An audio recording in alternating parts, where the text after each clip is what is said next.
अस्सलाम वालेकुम व्यूवर्स, कैसे हैं आप सब लोग। वेलकम करते हैं जी आपका आपके चैनल आयशा सहर में। और आज अभी शाम के 6:30 हो चुके हैं और मैंने सुबह से अपना ब्लॉग नहीं डाला।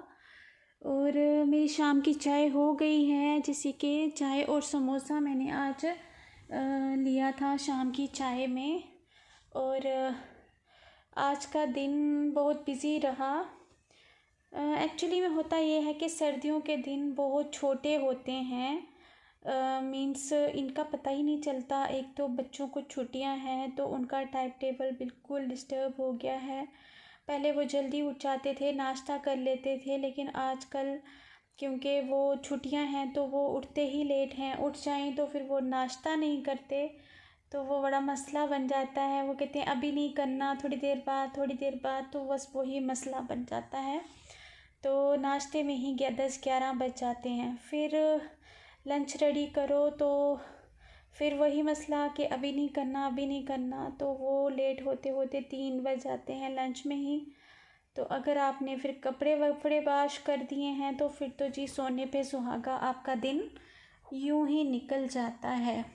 जैसे कि मैंने कपड़े कल वॉश किए थे, आज तो नहीं वॉश किए, मगर फिर भी उनको उठाया तो वो हाफ़ ड्राई ही हुए थे, तो मुझे उनको उठा के अंदर रखना पड़ा, क्योंकि फिर से शाम के वक्त ओस वगैरह गिरनी शुरू हो जाती है और धुंध आ जाती है। व्यूअर्स, आप मेरी रज़ाई का कलर देखो। मीन्स ये ब्लैंकेट है और उस पर मैंने कवर चढ़ाया है। कवर इसलिए चढ़ाया है क्योंकि ब्लैंकेट का कवर बहुत मीन्स लाइट था। तो मैं यहाँ पे किचन के साथ मैंने एक कॉर्नर रखा है सिटिंग का, तो हम यहाँ पे बहुत ज़्यादा बैठना होता है हमारा चाय वाय। तो मुझे लगा कहीं कुछ चाय वगैरह गिर जाएगी उस पर, तो फिर वो दाग नहीं निकलते, उसको फिर ड्राई क्लीन करवाना पड़ता है। वो रेडीमेड एक्सपेंसिव एक ब्लैंकेट थी मेरी, तो फिर मैंने सोचा चलो इस पर एक कवर चढ़ा देते हैं कि कवर को धोना आसान होता है। और ये इजी वॉश है, मीन्स ये वेलवेट का कवर है जो कि मैंने ऑनलाइन मंगाया है। आपको कैसा लगा। और ये बहुत कोजी है, ये आसानी से घर पे ही धोया जा सकता है और देखने में भी काफ़ी ब्यूटीफुल लग रहा है। और कहीं ना कहीं इसका कलर और मेरी मीन्स इसका सीटिंग सिस्टम का जो कवर है, ये दोनों मैच कर रही हैं। जैसे कि आप देख रही हो ये और ये प्रिंट जो कलर है, इन दोनों के प्रिंट्स मैच हो रहे हैं, तो ये अच्छी लग रही है यहाँ पे। तो आप भी बताइएगा आपको कैसी लगी ये कवर। अच्छा जी, सर्दियों के दिनों की बात हो रही थी और कपड़ों की, कि कपड़े आजकल मीन्स ड्राई होने में टाइम लगता है। तो मुझे याद आया कि बचपन में हमारे यहाँ विंटर्स में क्या होता था कि एक रूम में ही किसी साइड में एक तार लगा दी जाती थी, रस्सी टाइप, मीन्स उसको टाइट से बांध दिया जाता था कि अगर आपके कपड़े वॉश नहीं हुए हैं तो आप उनको उठा के शाम के टाइम अंदर ही मतलब अच्छे से रेड़ दो, मीन्स वो कर दो, ओढ़ दो मीन्स वहाँ पे, ताकि आप हैंग कर लो। क्योंकि उससे क्या होएगा कि वो वहाँ पे सूख जाएंगे, और फिर भी नहीं सूखे तो दूसरे दिन दोबारा धूप में डाल दो। तो वो एक अच्छा सिस्टम होता था। स्पेशलिटी नहीं होती थी तब उन दिनों में, हर चीज़ का एक इंतज़ाम कर दिया जाता था घर के अंदर ही। जैसे कि विंटर्स में आजकल तो यही है ना कि हम गैस के चूल्हे पे खाना बना देते हैं और फिर जब बच्चे आएंगे फिर जहाँ अपने रूम में ले जाएंगे, जहाँ डाइनिंग टेबल पे बैठ के खा लेंगे। लेकिन उन दोनों क्या होता था गांव में कि लकड़ी के चूल्हा बनाया जाता था सर्दियों के लिए स्पेशल, घर के अंदर किसी रूम में। तो उसमें वहाँ पे लकड़ियाँ स्टॉक करके रख दी जाती थी सूखी, तो वहीं पे खाना भी बनाया जाता था और वहीं पे सारी फैमिली बैठ के अच्छे से अपना खाना एंजॉय करती थी। लकड़ी सेकते, मतलब वो चूल्हे के इर्द गिर्द बैठ के, एक तो वो सेकते थे वहाँ पे आग, और हमें वहाँ पे हीटर वगैरह की कोई ज़रूरत नहीं थी सेकने की, और हमें वहाँ पे ब्लोर चलाने की कोई ज़रूरत नहीं होती थी, क्योंकि लकड़ी के सेक से ही रूम बहुत गर्म हो गया होता था। तो फिर वहीं पे सारी फैमिली डिनर करती थी और आग सेकते सेकते और गप्पे मारते मारते कभी बच्चे झगड़ते और बड़ा मतलब मज़ा आता था। वो एक अलग ही एक्सपीरियंस था। और फिर लास्ट में खाने के बाद क्या होता था, एक बड़ी सी कढ़ाई में दूध गर्म किया जाता था और लकड़ियाँ जला के लकड़ी की ही वहाँ पे सेक भी होता था और लाइटिंग भी हो जाती थी लकड़ी से बड़ी ज़बरदस्त। तो फिर हम लोग वहीं पे बैठ के अपना अपना दूध फिनिश करते थे और फिर वहाँ बैठे बैठे हमें नींद आनी शुरू हो जाती थी, जो कि बहुत अच्छा एक्सपीरियंस था, जो कि मैंने किया हुआ है बचपन में। लगभग 10 इयर्स की होंगी हूँ मैं जब हम लोग सिटी चले गए थे।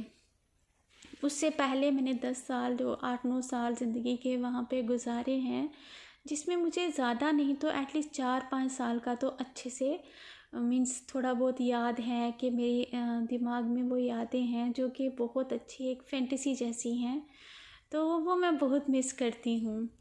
तो मगर मेरे बच्चों को वो मैं चाहती थी कि वो भी इस चीज़ को एक्सपीरियंस करें, लेकिन वो लोग नहीं एक्सपीरियंस कर सकेंगे जो कि मैंने एक्सपीरियंस किया है कि इस तरीके से इस तरह आग जला के और चूल्हे के इर्द गिर्द बैठ के वो खाना खाना सारी फैमिली के साथ अपनी गप्पों गप्पों में और आग सेकना और वहीं पे दूध पीना और फिर वहीं पे सुबह चाय बनाना और वो एक मीन्स माहौल जो बन जाता था, तो वो बहुत अच्छा एक सेलिब्रेशन टाइप होता था। तो व्यूअर्स ये तो थी मीन्स पुरानी यादें। आजकल तो बिल्कुल टोटली डिफरेंट है।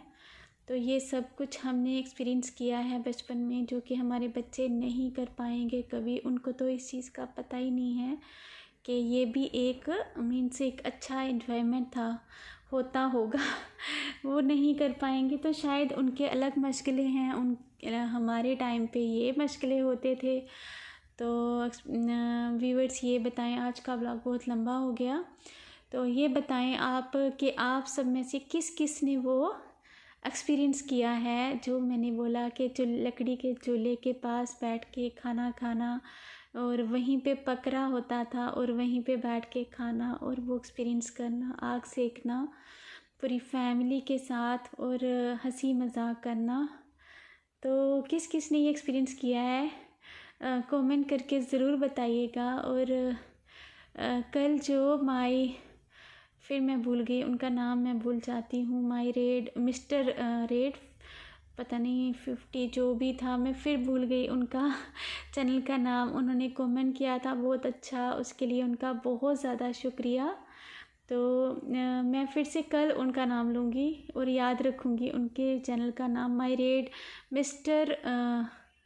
मिस्टर मेड 50 कुछ इस तरीके से नाम है उनके चैनल का। उन भाई का बहुत बहुत शुक्रिया, उन्होंने बहुत अच्छा कमेंट किया था कल की मेरी वीडियो में। और आज भी कमेंट करके मुझे ज़रूर बताइएगा सब लोग कि आप लोगों ने क्या ये एक्सपीरियंस किया है जो मैंने आपको बताया लकड़ी के चूल्हे वाला विंटर्स में। तो ओके जी, आज का ब्लॉग इतना ही। अल्लाह हाफिज़।